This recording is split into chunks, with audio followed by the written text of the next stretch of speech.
میں نے جو آپ کو بڑے بڑے حکمت کے موتی اور بڑے بڑے پھول آپ کو گنوائے ہیں، آیت الآیات، آیت البر، آیت الاختلاف، اور اب یہ ہے آیت الکرسی، توحید کے عظیم ترین خزانوں میں سے ہے۔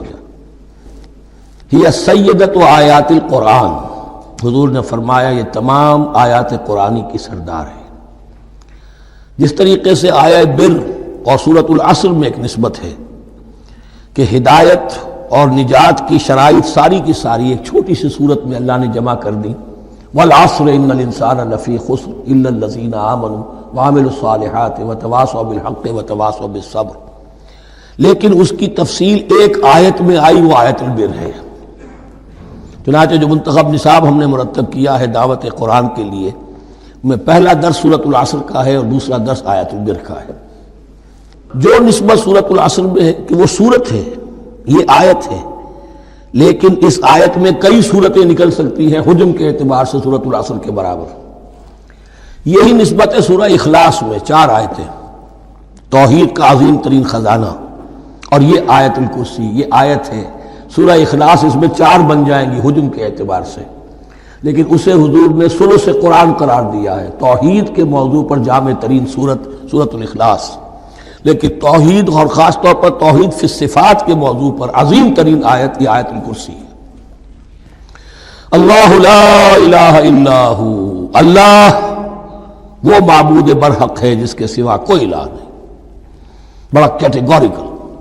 الحی القیوم، وہ زندہ ہے از خود اور باخود، اس کی زندگی مستعار نہیں ہے۔ وہ جو کہا ہے کہ مانگ کے لائے تھے 4 دن، 2 آرزو میں کٹ گئے 2 انتظار میں، عمر دراز مانگ کے لائے تھے۔ اللہ کی زندگی ہے، اس کی از خود زندگی کسی کی دی ہوئی نہیں، اور اس زندگی میں کوئی ضعف نہیں، کوئی کمزوری نہیں، کوئی احتیاج نہیں، آگے آ جائے گا، نہ اسے نیند آتی ہے نہ اونگ آتی ہے۔ قیوم، خود اپنی جگہ وہ زندہ جاوید ہستی ہے، اور باقی ہر شے کا وجود اس کے حکم سے قائم ہے، کوئی شے قائم نہیں ہے بغیر اس کے اذن کے۔ تو گویا کہ احد اور الصمد، اللہ اپنی جگہ احد، لیکن باقی پوری کائنات کے لیے صمد ہے، جو سورہ اخلاص میں 2 الفاظ آئے ہیں، قل هو اللہ احد اللہ الصمد۔ اللہ الحی ہے اور قیوم ہے، لا تأخذہ سنۃ ولا نوم، اس پر غالب نہیں ہو سکتی نہ نیند نہ اونگ۔ لہو ما فی السماوات و ما فی الارض، آسمان اور زمین میں جو کچھ ہے اسی کا ہے، ملکیت تامہ، ملکیت حقیقی اس کی ہے۔ من ذا الذی یشفع عندہ الا باذنہ، کون ہے وہ جو شفاعت کر سکے اس کے پاس مگر اس کی اجازت سے۔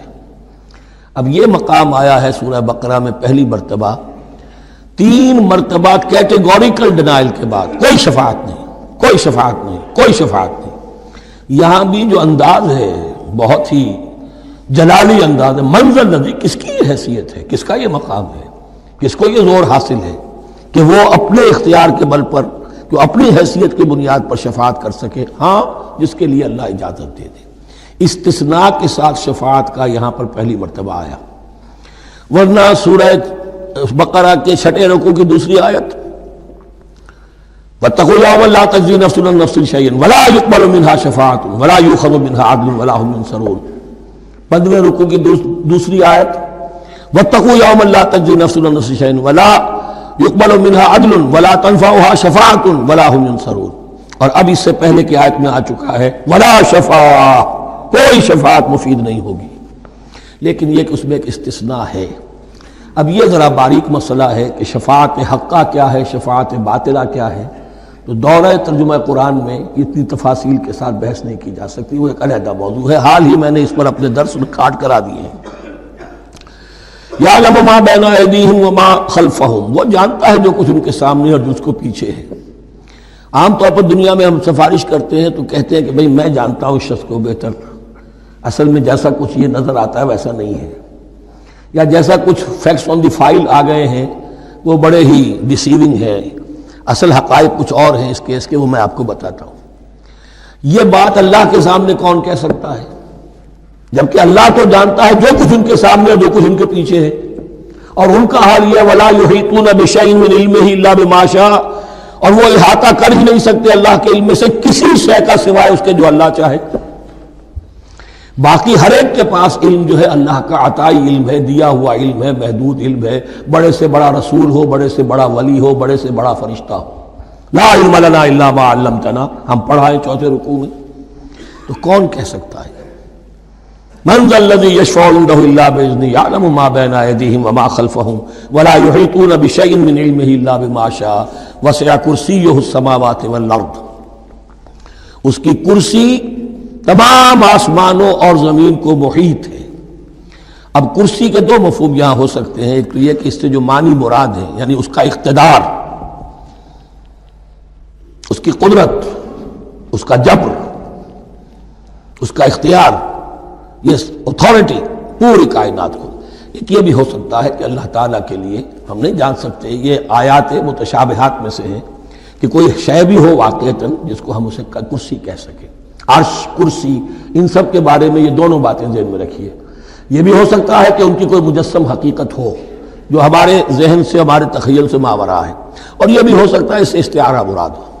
یا نبی مصطفیٰ سید الانبیاء، یا نبی مصطفیٰ سید الانبیاء، یا نبی مصطفیٰ سید الانبیاء، یا نبی مصطفیٰ سید الانبیاء۔ ان کی چوکھٹے ہوتوں کا سا بھی پڑا سجے تا ہے۔